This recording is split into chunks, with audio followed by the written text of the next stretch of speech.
This is the Las Vegas Sphere, a gigantic ball of screens which is right next to the track at turn 7. That's not going to be distracting. Or maybe it will be, because Sky Sports F1 tweeted this. What do you think should be on the Sphere during the Vegas Grand Prix? And obviously, the memes were fire. We've got Max Verstappen being a window licker. That's pretty funny.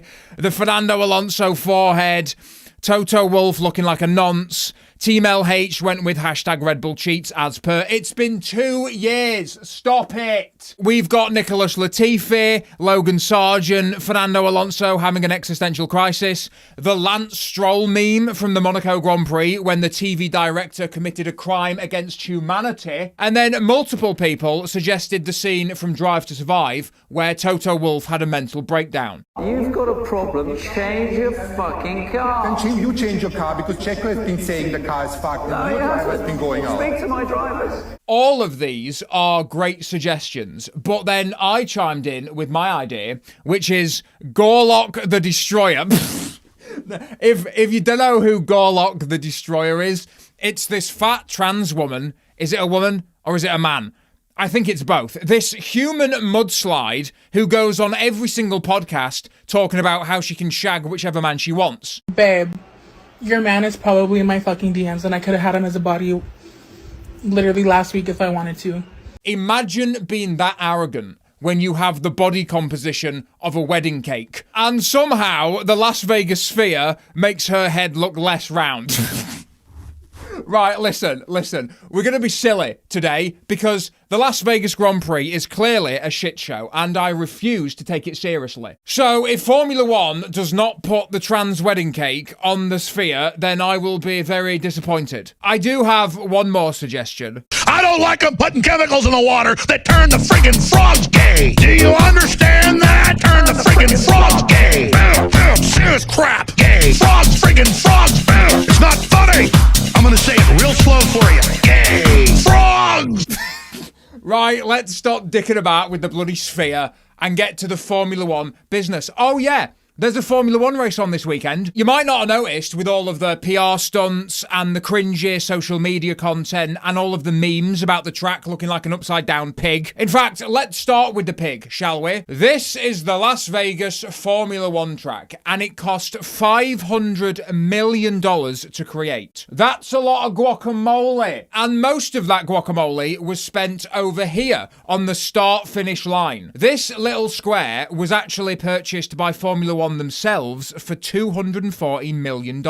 And then they've slapped a big fat complex on it so they can charge rich idiots £12,200 per ticket. That does sound like a lot of money until you find out that the ticket price includes something called a recovery brunch. What the fuck is a recovery brunch? Excellent question. Recover in style from the most highly anticipated race on the 2023 calendar, taking place in the brand new Sphere, or as we have just established, the Gorlock Dome. Gorlock Dome. I love the Gorlock Dome so much. Fun! I've done way too much sugar today. Head in the game. You'll indulge in brunch bites, a full bar service, blah, blah, blah, blah, blah, silent meditation, aerial champagne pours, wellness shots, and more.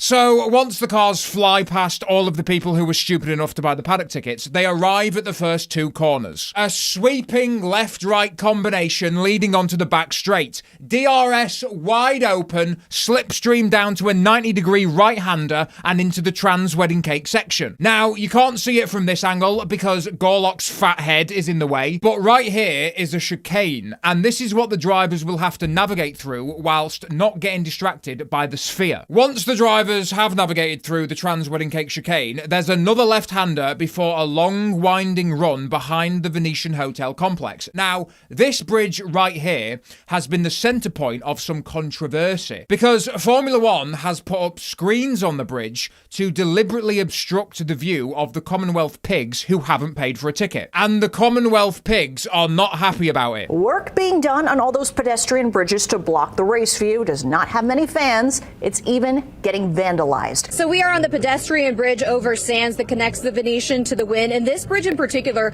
has one of the best views of the Sphere. You can see it out right here through the glass, but F1 has put up this film. Some people do not like it, and people have come by, they've actually ripped it off so they can continue to get a clear view.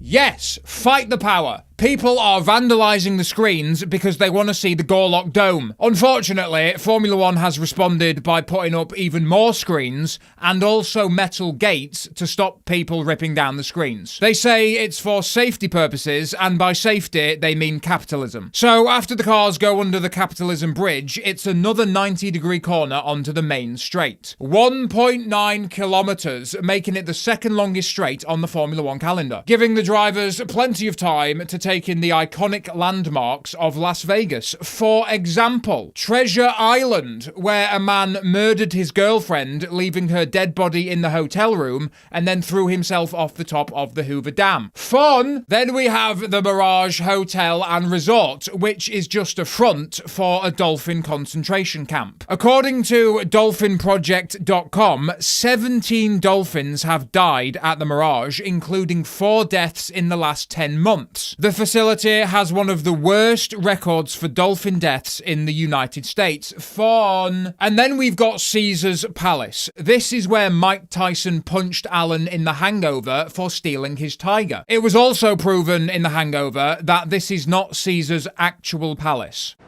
You probably get this a lot. This isn't the real Caesar's Palace, is it? What do you mean? Did Caesar live here? No. I didn't think so. So, once the cars fly past the Dolphin Holocaust and the fake Caesar's Palace, they get to the Bellagio fountains, where, unfortunately, there was some tragic news. Well, we begin with a developing story. A federal investigation will be opened into the death of a man working at the Bellagio fountains. Metro police say the man suffered severe laceration to his neck Saturday morning. He was taken to the UMC Trauma Center but did not survive. Metro says the Occupational Health and Safety Administration will be investigating what happened. Several published reports say the man was working on the grandstand for the upcoming Formula One race in Las Vegas. Investigators said Antonio was working on the ground level of the grandstands on the north side of the fountains. He was using an electric circular saw and was attempting to make a cut. However, police said as he cut, Antonio hit a vertical piece of metal which caused the saw to bounce off and hit Antonio in the neck.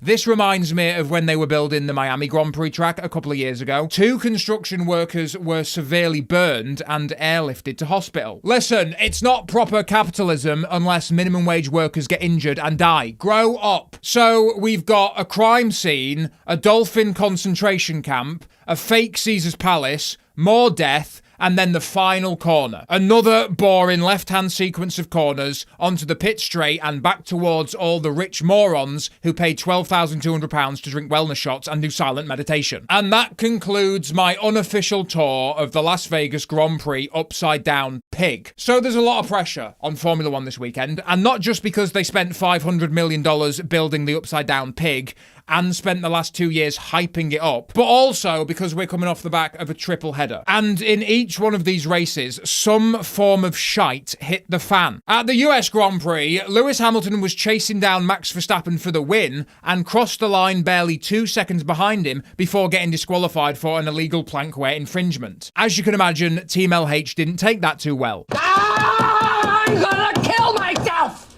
Wow. I'm going to kill myself, and it's your fault! That's an overreaction. Then at the next race in Mexico, Kevin Magnussen fucked it into the barriers, bringing out the red flag. Tsushi Tsunoda kamikazed himself into the side of Oscar Piastri, and Sergio Perez ended his career by twatting himself out of the race at the first corner. As you can imagine, the Perez fans didn't take that too well. A lot of booing. Guys, I mean, honestly, I had nowhere to go, so I was a bit in between the 2 Red Bulls. I'm gonna kill myself! Wow. I'm going to kill myself, and it's your fault!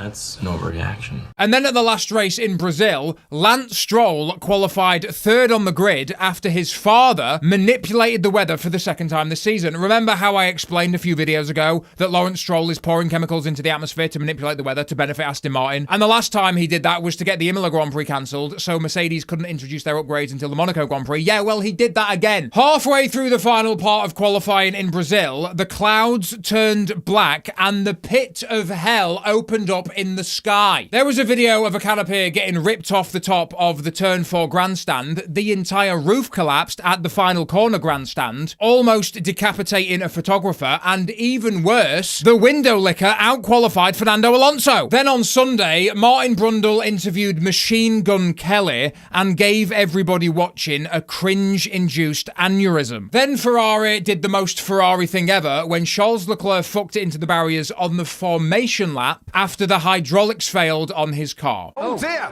that's Charles Leclerc, and he's gone off already and into the barriers on the formation lap. No, I lost the hydraulics.